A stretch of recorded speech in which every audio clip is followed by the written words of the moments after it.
Hello everyone, welcome back to the channel. Today we're diving into one of the most intense and high-stakes naval confrontations in modern history, an event that pushed the US Navy to its limits and reminded the world why its presence on the high seas still commands unmatched respect.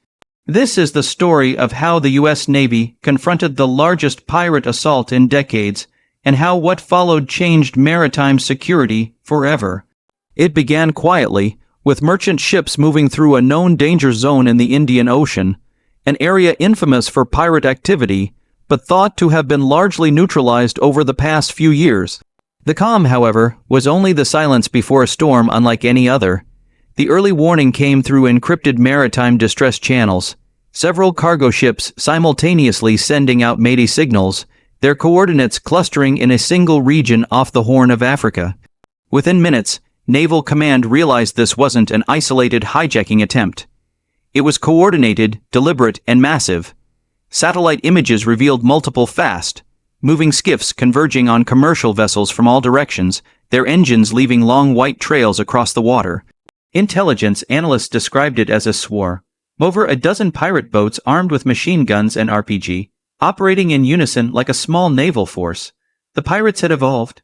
They weren't just desperate fishermen anymore. They had radar systems, encrypted radios, and even support vessels carrying extra fuel and ammunition. Inside the operations center of the USS Gravely, a guided, missile destroyer deployed for anti-piracy patrols, alarms sounded and officers rushed to their stations. The command team immediately plotted interception routes, using live drone feeds to track the hostile flotilla. Orders came down from the Fifth Fleet: contain the pirates, protect civilian ships, and minimize casualties if possible. Within minutes, helicopters lifted off the deck, their blades slicing through humid air as they sped toward the coordinates.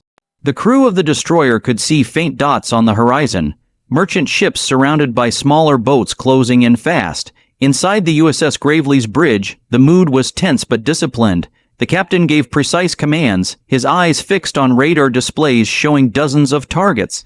The interior felt like a pressure chamber, every officer aware that one mistake could cost hundreds of lives. Sailors moved quickly, securing hatches, checking weapons systems, and relaying updates from nearby ships. The smell of oil and metal mixed with the hum of electronics as the ship's combat information center buzzed with chatter. Every second mattered now. As the destroyer neared the battle zone, the full scale of the assault became clear. Pirate boats were attacking in waves, using smoke grenades and decoy flares to confuse surveillance drones. Some fired warning shots at merchant vessels, demanding they stop. But the US Navy had no intention of letting that happen. The first warning shots came from a Seahawk helicopter hovering low over the water. Its crew fired tracer rounds across the path of the pirates, signaling them to back off. The pirates didn't.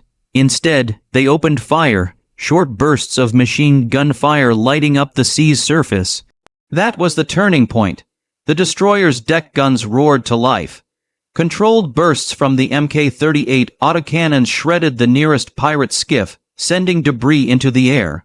Overhead, the Navy helicopter switched to heavier fire, targeting the engine blocks of the pirate boats with precision, guided rounds. Within minutes, several vessels were disabled, drifting lifelessly as smoke rose into the sky. But even as the Navy neutralized one group, another wave appeared on radar.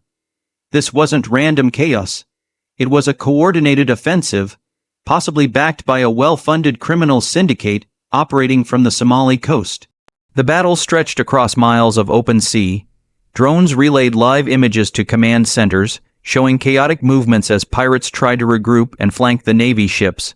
To counter them, the USS Gravely launched its fast response teams, small rib boats packed with elite Navy SEALs. These teams moved in quickly, intercepting pirates attempting to board civilian tankers. The SEALs, equipped with night vision and non-lethal options, fired flashbangs and tear gas grenades to disable the attackers without escalating the fight unnecessarily. Still, in some instances, the pirates refused to surrender. Short but intense firefights erupted across the waves, the sound of gunfire echoing off the water. The confrontation lasted for hours. The U.S. Navy coordinated with nearby allies, European and Japanese ships participating in anti-piracy patrols. Together, they created a blockade, trapping the remaining pirate vessels between them. Meanwhile, intelligence analysts back at base tracked radio chatter that confirmed something shocking. This assault was orchestrated by a powerful pirate network that had merged multiple smaller groups under one command. They had received funding, training, and equipment from unidentified foreign backers, hoping to disrupt global trade routes. This was no longer just piracy. It was asymmetric warfare targeting the arteries of world commerce.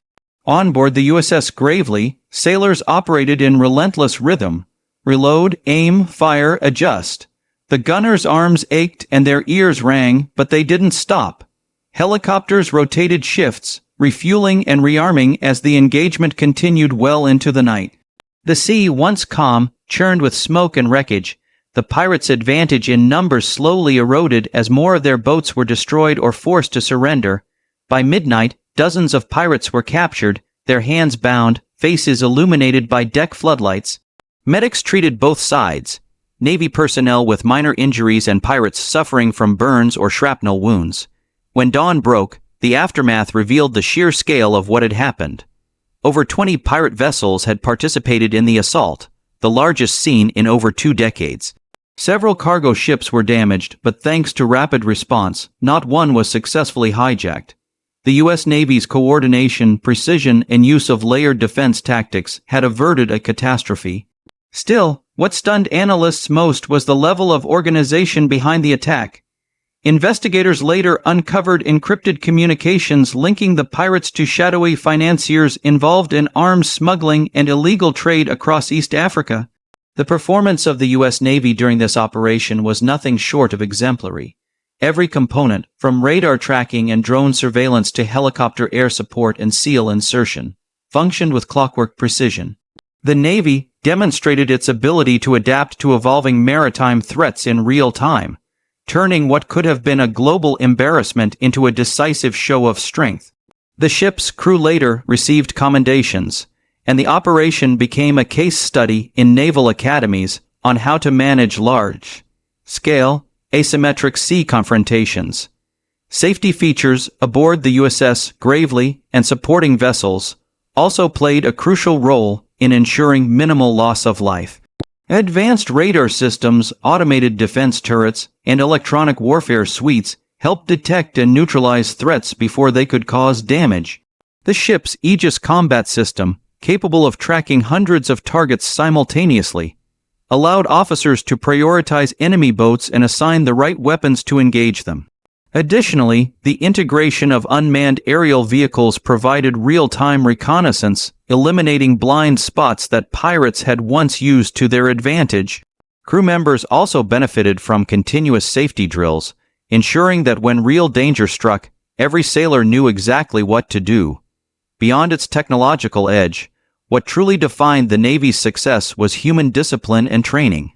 Each sailor and pilot understood that hesitation could cost lives.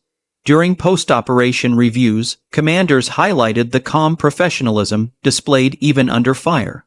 The coordinated communication between air and sea units was flawless, preventing friendly fire incidents despite the chaotic environment.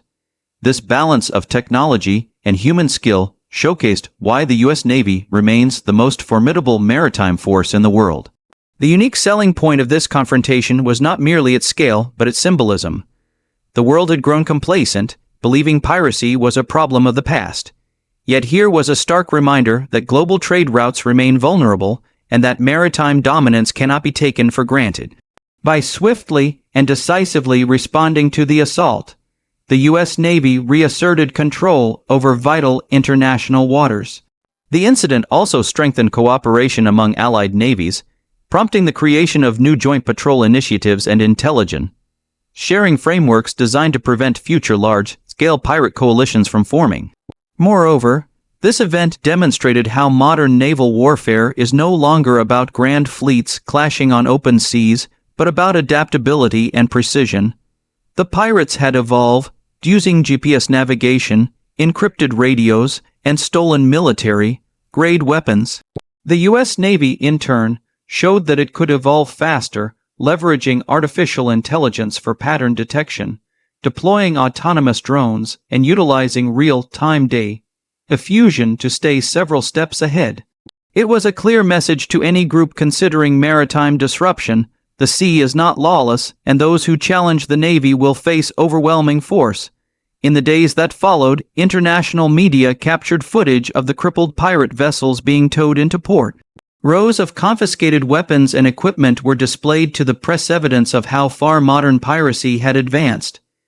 Political leaders praised the Navy's swift action, and shipping companies around the world expressed relief that trade routes were once again secure. Behind the scenes, intelligence agencies continued tracing financial trails, uncovering links to smuggling networks stretching from East Africa to the Middle East. The operation had not only ended a pirate assault, but also dismantled a major criminal infrastructure. The price of maintaining global maritime security is high, but so is the cost of ignoring it. A single successful hijacking can disrupt billions in global trade, increase shipping insurance rates, and endanger countless civilian lives. The U.S. Navy's ability to project power and safeguard these routes is not just about national pride, it's about sustaining the world's economic heartbeat.